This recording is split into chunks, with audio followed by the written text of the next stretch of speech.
नमस्कार, मी अनिल उपाध्ये. शिवसिद्ध बातमीपत्रात आपलं स्वागत आहे. पाहूया आजची बातमी. पुणे बेंगलोर राष्ट्रीय महामार्गावरून पुण्याला जाणाऱ्या आयशर टेम्पोने मोटरसायकलला धडक दिल्याने मोटरसायकलवरील दोघे जण गंभीर जखमी झाले. त्यांना उपचारासाठी सीपीआर मध्ये दाखल केले असता अपघातातील उमा विश्वजित तेली वय वर्षे 45 राहणार कोल्हापूर यांचे निधन झाले.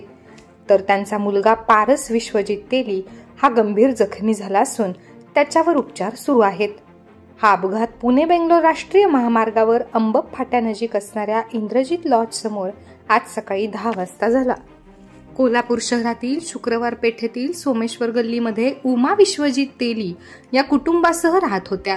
त्यांचे हातकणंगले तालुक्यातील अंबप या गावी शेती आहे. शेतातील कामानिमित्त नेहमीप्रमाणे ते त्यांचा मुलगा पारस विश्वजित तेली याला घेऊन मोटरसायकलवरून अंबपकडे जात होत्या.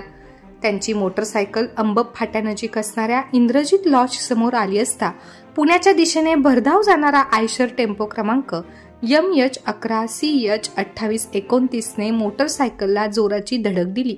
या धडके मोटरसायकलवरील आई आणि मुलगा रस्त्यावर जोरात आपटल्याने त्यांच्या डोक्याला गंभीर दुखापत झाली. या दोन्ही जखमींना रुग्णवाहिकेतून उपचारासाठी सीपीआर मध्ये दाखल करण्यात आले, पण उपचारापूर्वीच उमा विश्वजित तेली यांचा मृत्यू झाल्याचे वैद्यकीय अधिकाऱ्यांनी घोषित केले. तर पारस तेली याच्यावर उपचार सुरू आहेत. हा अपघात आज सकाळी 10 वाजता घडला. या घटनेची नोंद रात्री उशिरा पेठवडगाव पोलीस ठाण्यात झाली आहे.